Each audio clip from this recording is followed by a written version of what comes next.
Welcome in to Daily Faceoff Live, your go-to source for everything hockey. Live every weekday at noon Eastern.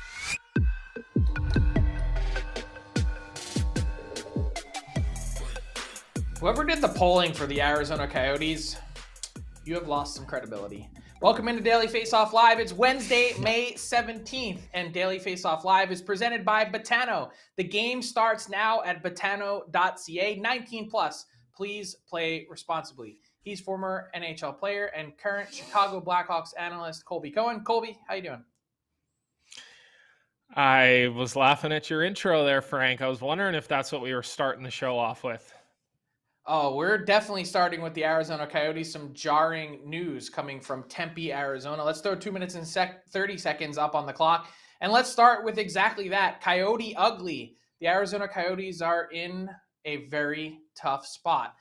The Tempe residents have resoundingly rejected a proposition, 3 propositions actually, on Tuesday at the polls with mail-in ballots saying, no, we do not want to build and essentially fund a new arena for the Arizona Coyotes.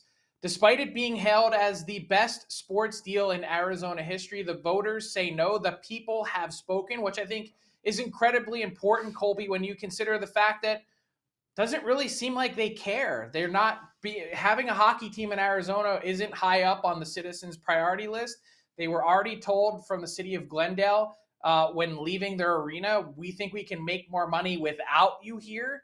That was the first sort of resounding, the people are saying this doesn't make sense. Now you see it in black and white, and it wasn't even a close vote. The Coyotes were absolutely thumped at the polls on Tuesday, paving the way for some significant franchise changes. I believe the days are numbered of the Coyotes in Arizona. There's going to be lots of last second, pleas and pushes. Can they move downtown? There's been a faction behind the scenes saying, hey, this has all been about the city of Phoenix itself trying to grab control of the situation. I don't buy that for 1 second. My question to you, Colby, as you look at some of the other potential possibilities and landing spots, whether that's Houston or Salt Lake City or Kansas City. Some have even mentioned Sacramento. Where would you send the Coyotes, and how quickly would you do it? Would you just rip the Band-Aid off, pull up stakes, and go now? What would you do?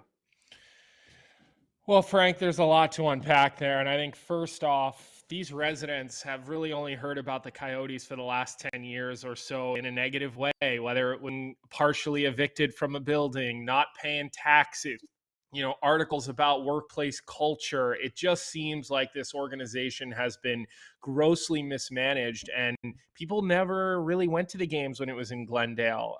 This was the first year people were in the building, and it only looked that way because, of course, we know 5,000 seats. So it just has not been a pretty stay over the last decade. I don't think people want anything to do with it in Arizona, which is disappointing. I think Tempe, that area itself, is an unbelievably fun area to be, and I think players would have actually wanted to go play and live there. Low and no income tax. Switching gears a little bit, Frank, look, everybody talks about Salt Lake City now, but I think Houston is the big name. I really don't know. This is one that I can't say I have a super strong opinion on. I don't hear great things right now about the city of Houston. It sounds like there's kind of a lot of trouble downtown. It sounds like people are kind of leaving that area in masses. So I really don't know. Here's what I will say, and this will be my final point because I know I'm going long here, Frank. I believe Gary Bettman had a plan for this. I believe there was definitely a contingency plan in place for if this vote went the wrong way. And I think that plan started last night, and we'll see what happens in the coming days and weeks.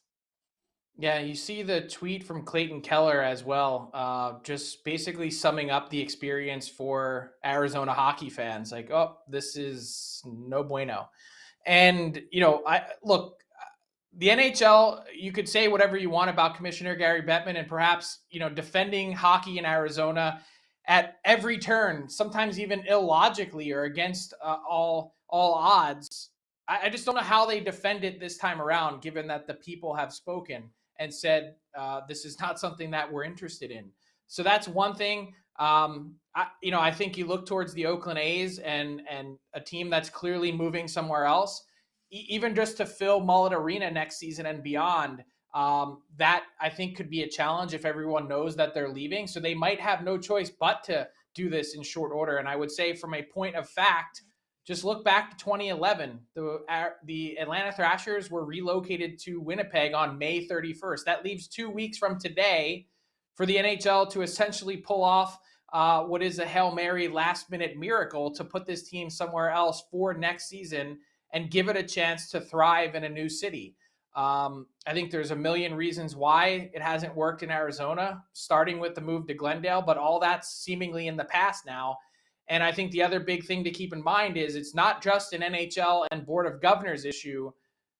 The NHL Players Association and the players, I think, are going to speak to if this doesn't get resolved in short order, because I don't think they have any interest in continuing to play at Mullet Arena without having a permanent plan in mind. Let's get to some hockey talk, Colby. The Eastern Conference Final kicks off Thursday, 8 p.m. Eastern. Carolina Hurricanes and the Florida Panthers. It's a non-traditional hockey market series. It is a series with two teams that ground and pound, that certainly are consistent. They work hard, all those things.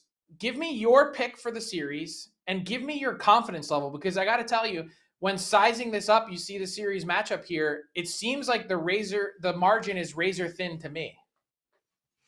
Yeah, Frank, look, I'm not going to give you this pick based on the fact that I don't believe in the Florida Panthers, but I just believe that the Carolina Hurricanes are that good and are playing that good. So I'm going to pick the Hurricanes. I would say my degree of confidence is extremely high. I don't think this series even makes it to 7 games. I think this is a Carolina in 5 or 6. The X factor can always be Sergei Bobrovsky if he continues to play, as Vezina Sergei. Obviously, that changes things. But I just think the depth of Carolina, even without their star forwards that are missing, Teravainen hopefully is going to get back. And I think Carolina has something that nobody else has. And to me, that's Jacob Slavin. He is the Darrell Revis of the NHL. He is a shutdown defenseman. His pair will lock it down, whether it's the Kachuk line or the Barkov line, and then the Pesce, Brady Shea pair, they'll step up and take the other line. They're just playing too fast, too structured. They're unflappable. They don't lose games at home. And again, this is not that I do not have faith in the Panthers, because they have shoved that in my mouth and everyone else's, because I didn't think they were even going to win a game in the Boston series. Okay, I can admit that. And then I didn't think they were going to do well in the Toronto series. I can admit that. I thought Toronto might even come back even after they won that first game. But this is more a testament to me, Frank, of just how well Carolina is playing. I'm not going to say they were the best team in the NHL all year, but to me right now, they are playing like the best team in the NHL. 2 tickets to Revis Island, please. I mean, like, what a comparison that is. I love that just imagery of Jacob Slavin being the shutdown guy that, I think first off, we should be renaming and looking at creating new awards for defensive defensemen, because Jacob Slavin would, I think, be in the running for that every year. Easily. I'm gonna agree with you. I'm gonna say Hurricanes, but I'm gonna say Canes in 7, though. I think as I said, the margin is razor thin. Look, the Panthers and their forecheck, it's been ferocious. They also, to me, haven't played a decor as good as the Panthers, with all due respect to the Bruins. And I think that Matthew Tkachuk's going to have his say in the series, Jacob Slavin or not. Can he get in their kitchen? And can the Canes continue to get the depth scoring that they got in round 2? Jordan Martinook, 10 points out of the clear blue sky to set a Carolina Hurricanes franchise record. There's a lot of question marks, I think, on both sides. I picked the Canes way back in October to be playing in the Stanley Cup Final. No reason to depart from that now, injuries and all, especially as they get Teuvo Teravainen back as well. Colby, with 28 teams now in off-season mode, only 4 left playing. We're going to start an off-season series where we take an in-depth look at each of the teams that have been eliminated over the next month or so leading up to the NHL draft. And today we're going to kick off that series with the Chicago Blackhawks, a team that you know quite well. Obviously a huge win for them last week at the NHL draft lottery, winning the rights to select Connor Bedard. They've checked now, I think, the most difficult box, if that's the case, in getting a true superstar in your organization and your franchise. They've got a lot of interesting prospects coming up. What do you think is primary objective number one for the Blackhawks when it comes to this summer? Well, I love this table that's up right now because you see where it says average age 28.7. I think that's going to drop substantially for next season. I think there was a misnomer that the Hawks were this young team last year when they really weren't. Obviously, you land Connor Bedard, so you want to put some players around him, and everybody keeps talking about Domi and Athanasiou. Look, I think Athanasiou will get a nice contract offer to return to Chicago because I don't think he's going to get that money or close to that money anywhere else. Max Domi is another guy that really endeared himself to fans. He showed he can play anywhere in the lineup. He's a leader. He plays hard. I think he's going to be playing himself onto a good team for big money. I think he's had a great playoff, so I don't think he's going to be available. And I don't think Kyle Davidson's looking to do anything more than 1-year deals for players because I do believe that they're staying on track with this slow rebuild, taking their time. They don't want to rush things. They're going to see how some of their prospects come in. Kevin Korchinski, the defenseman. Vlasic probably takes a step into the NHL. Lucas Reichel ready for full-time action in the NHL. And then I believe they're going to go out and sign a couple of veteran free agents. They're going to have to overpay to be at the cap floor. But ultimately, I would expect a similar looking group, only younger, with more prospects finally entering the NHL for the Hawks as you get into year 2 of the rebuild. Yeah, I think you summed it up quite nicely. I will say one thing to also keep in mind for the Chicago Blackhawks this summer. Take a look at that projected cap space. 42 million bucks. Yeah, you need to fill out your roster a bit and sign guys to inexpensive short-term deals to maybe provide Connor Bedard with a little bit of support so he can step into the NHL and have success in his rookie year. But you know what else you're going to do with that cap space? You're going to be taking on some tough contracts from some other teams around the league. And I believe the Hawks will be aggressive on that front, especially if the salary cap is only increasing $1 million this summer, as is currently projected. I still think it's going to be going up by more than that, but we'll see. That's going to be a big chip for Kyle Davidson to play. What about the Anaheim Ducks, Colby? One thing we don't know about the Ducks is who's going to be their next head coach. Pat Verbeek has been active and involved in the interview process for more than a month at this point. No real direction on that front, but the Ducks are a team that not all that dissimilar to the Hawks. I think the Hawks have gotten there a little bit more quickly in terms of the teardown process. They have a ton of guys, a ton of cap space, a ton of guys coming off the books. They've got a trade chip in Adam Henrique that I think could find himself in a new home coming this summer. But they've got some talent up front, of course, led by Trevor Zegras and company. They've got some prospects on the back end on the way that aren't there yet. And what's staring me in the face when looking at this Ducks rebuild is how do you bridge that gap between the here and now? You basically have 2, maybe 3 at the most bona fide NHL defensemen on your blue line. How do you have a team that's even remotely competitive, and maybe that's not the plan, with that type of defense core? There's a lot of work for Pat Verbeek to do. Yeah, look, they return 12 forwards next season, and that's counting the contracts that Zegras and Terry are going to get. They're going to get long-term contracts. Those 2 guys are going to get paid. But then you look at the rest, and, you know, they don't really have any defensemen coming back next season. You've got Fowler, Lacombe, and Colton White under contract next season that are, you know, quote unquote NHL caliber defensemen. Owen Zellweger, maybe he takes the jump and he gets into the NHL. I know Drysdale missed all season, so he will be back. But here's what's interesting about Anaheim, Frank. Not next year, but the year after. So now we're talking 24, 25.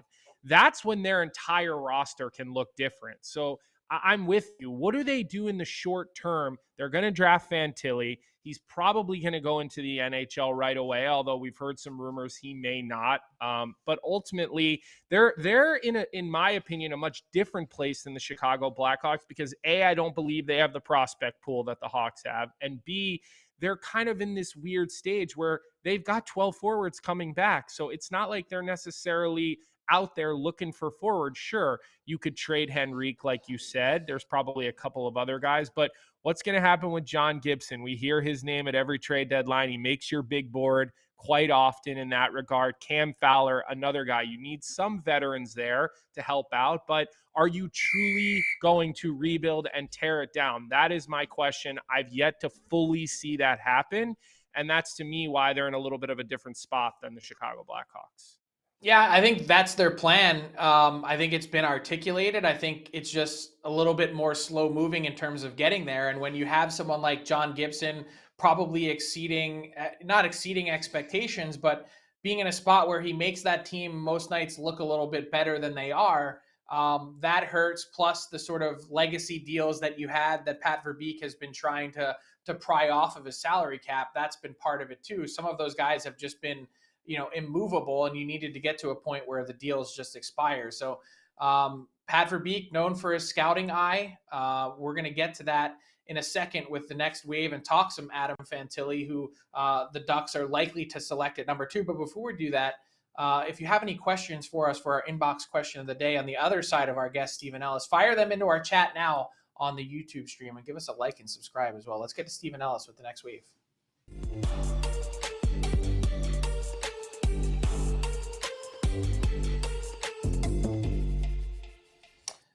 That's right. He is Steven Ellis, our daily Faceoff prospect analyst. Guy's a machine, watches more hockey than anyone I know. He's had his eye closely tuned to the World Hockey Championship going on right now in Europe.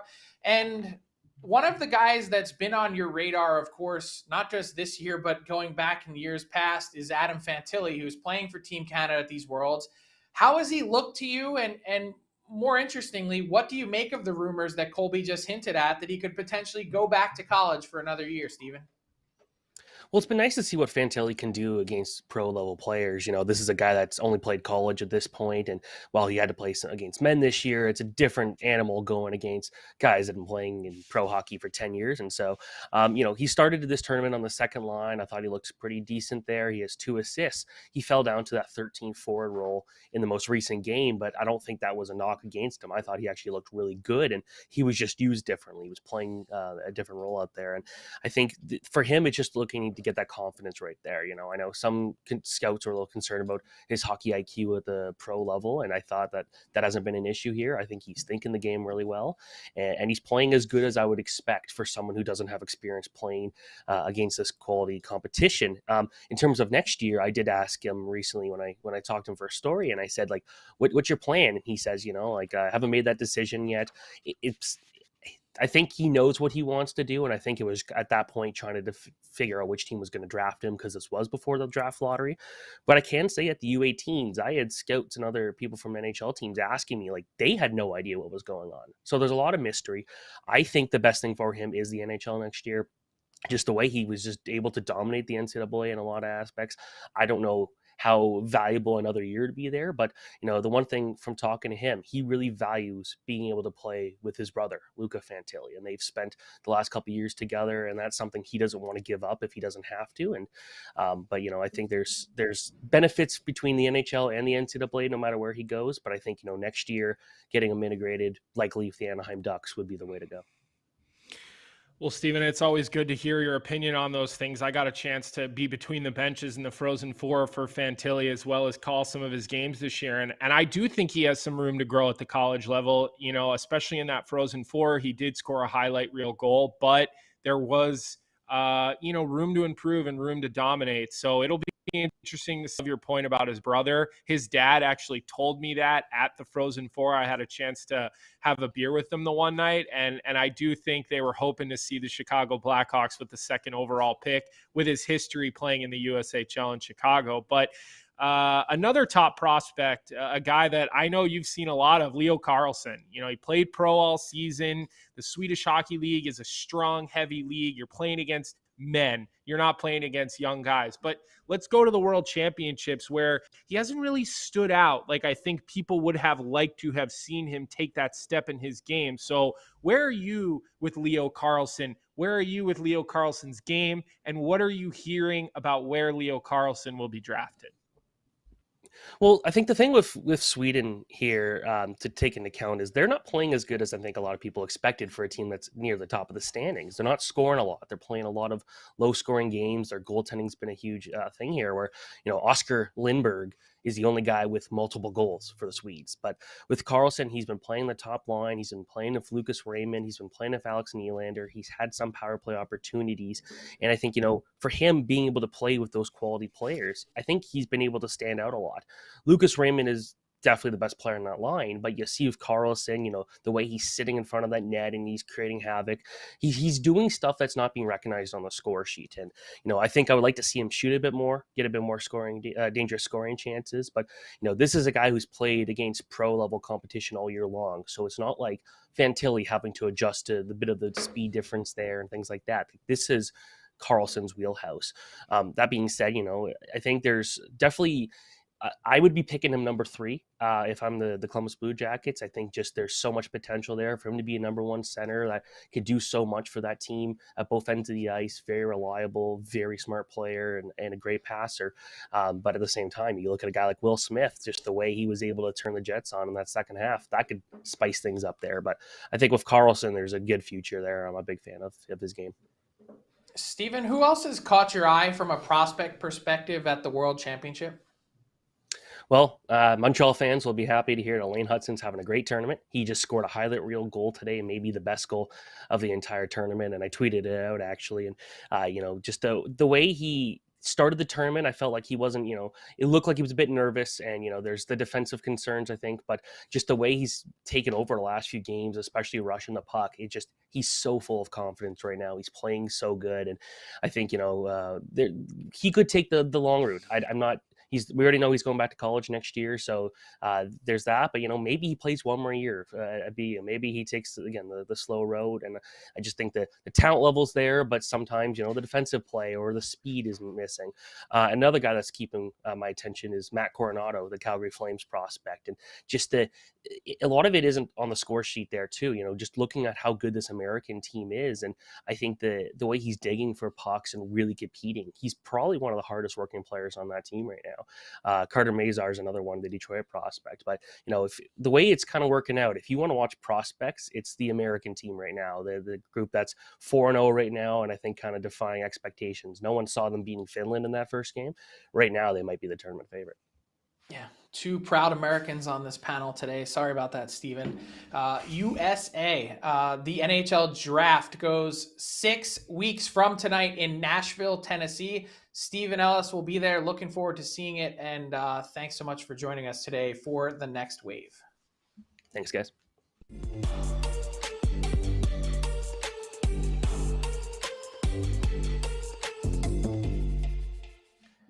All right, Colby, time for our daily Faceoff inbox question of the day. I was asking for some questions on the YouTube stream. You guys are a little slow to fire some in there. So we're going to invent one ourselves, Colby, and we're going to throw up the top 10 scorers among restricted free agents this summer. And it is a fascinating class. There are a lot of really good players on here that are going to be due some significant paydays.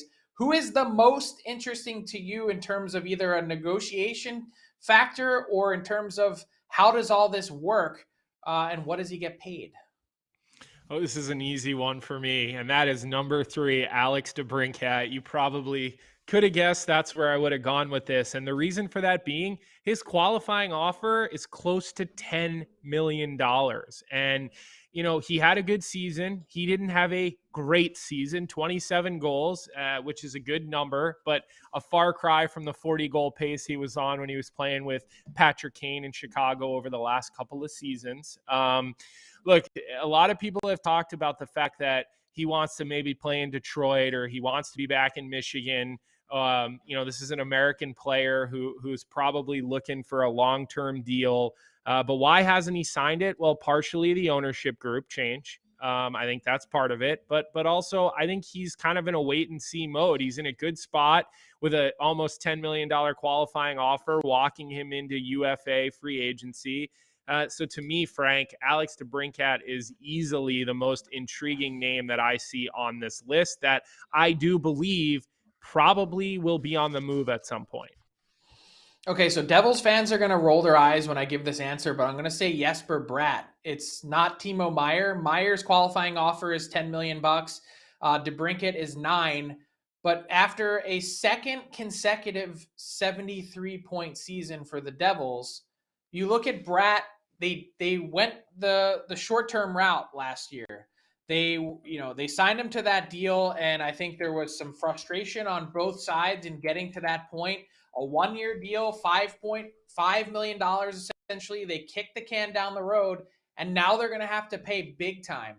What does that longer term deal look like? I would think at this point, you're dealing with a longer term contract that's probably north of what Jack Hughes ended up getting, right out of his entry level deal in terms of an AAV, probably north of $8 million. So it's going to be expensive for New Jersey, and they've got a lot of things to figure out because you take all those things and smash them together.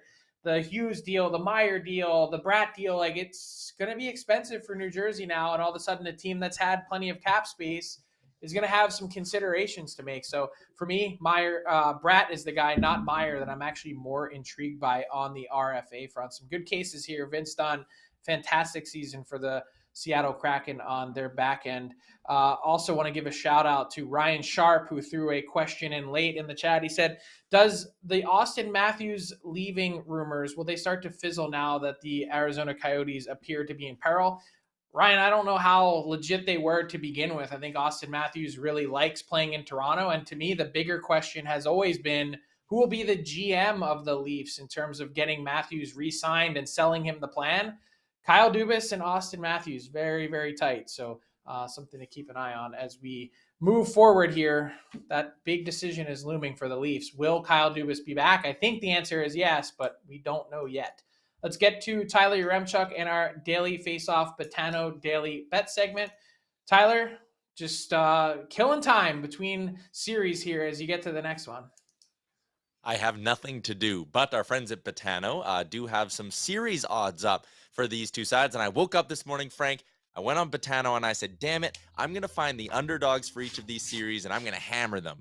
And then I looked at the prices and I was like, oh, there's actually not a ton of value on either of these sides. Like Dallas at plus 115 feels like an okay spot, but it feels properly priced. I was expecting them, or I was hoping they would be closer to plus 150. I don't mind taking this series, though, to go 7 games at plus 185. I think that's a decent spot, but my favorite play for this Golden Knights Stars series is if you scroll down a bit, you can get Rupe Hintz to be the series leading goal scorer at 6-1. This dude's second in the NHL in goals this playoffs. Why would you not take a dart at him scoring the most in this series at a 6-1 payout? It's fantastic value. On to the next series, we have Florida-Carolina gets going tomorrow. And again, I was sitting here saying, okay, well, if the Stars are plus 115, surely the 8-seed Panthers are like plus 160. No, not the case at all. It's actually getting pretty close to a pick'em with the Panthers only at plus 112. So I am again tempted, Frank, to take the Panthers to push this thing to 7. Plus 215 on the series to go 7 games actually feels like the best spot, and it's going to be my favorite play here. So my 2 series long plays, I'm going to throw half a unit on Dallas and Vegas going 7, a full unit on that Rupe Hintz bet 6-1. I'm chasing the juice, and then another full unit on the Canes and Panthers going 7. I'll flip this question to you guys now. Frank, which series is most likely to go 7? Yeah, it's a good question. I would say, given that I picked the Canes in 7, that it is that one. I have Vegas winning in 6. Colby told us last round, you didn't want to hear it, that the Oilers would lose in 6 to the Golden Knights. How about that? Son of a gun. And I'm going to keep riding with Vegas. I think that series goes to 7, but ultimately I think Vegas is going to pull through. But if I'm guessing, I think the Carolina series goes 6. I think the Vegas series goes 7. One thing I found, Tyler, too, in terms of betting on the series is sometimes there's a lot of value in getting a team at minus 1.5 games in the series. That's been something interesting to watch as well. Thank you to Tyler for our daily Faceoff Betano daily bet segment. That brings us to garbage time. Colby, I'll take this one. There was an interesting tweet that was floating out there when sizing up the Final Four, and it was, hey, how about 3 of these Final Four teams come from no tax states, Nevada, Texas, and of course, Florida, where the Tampa Bay Lightning have seized on that advantage for years when it comes to building out their team with the salary cap. I think that's kind of interesting, but way more luck of the draw than anything else. And I'll say this, though. The one thread I think is you're always looking for to tie some of the most successful teams in the NHL. There's a copycat league. Everyone's always looking for what makes that team win. And the one thing that stands out to me when looking at these 4 teams that are left is ownership. You notice that none of these 4 teams left are owned by corporations or big boards. They're one person for the most part, and they've managed their team quite well. There have been some hiccups, of course, in Florida with Vinny Viola and getting it right, but they've gotten it right now. Same thing with Tom Ghilardi and the Dallas Stars. It's been nothing but success in Vegas. And then you look at, of course, the Carolina Hurricanes and Tom Dundon with the impact that he's had since taking that team over. Look at their record since then. Look at their second trip to the conference final in 4 years. Especially as we talk about the Arizona Coyotes today, Colby, ownership is key. It is key, Frank, and I'm going to take the last word from you on this one, but I actually do think the no tax thing is a big play because players now are more educated. They're more aware. There's more information out there, especially on social media. You don't have to be an econ major anymore or, a finance person to sort of understand what the taxes do to your paycheck, the money that you're saving that you can be investing for later in your life. And I truly believe that the athletes and the players are more educated on all of those things now. And I think players are now looking at places like Dallas, Florida's Florida for different reasons, but some of these, smaller market teams in these no tax environments are becoming way more, forefront to certain players. So I do think there's more to that than just coincidence. Yeah, I think it's a factor, but I think if you're sizing it up as a player, it's chance to win, market that you're living in, facilities, all those things. And a little bit further down the list to me is the tax structure, because if you have a good accountant, you can get around just about anything. So I'm just going to throw that out there. But that'll do it for today's edition of Daily Faceoff Live. Thanks to Colby Cohen, Steven Ellis, Tyler Uremchuk, and our technical producer, Alex Allard. We'll be back with you 12 noon Eastern on Thursday. Game 1 of the Eastern Conference Final goes that day as well. We'll break it all down and get you set for that action as well as the West Final. Talk to you then. Thanks for tuning in to Daily Faceoff Live. Make sure you hit the subscribe button to never miss an episode.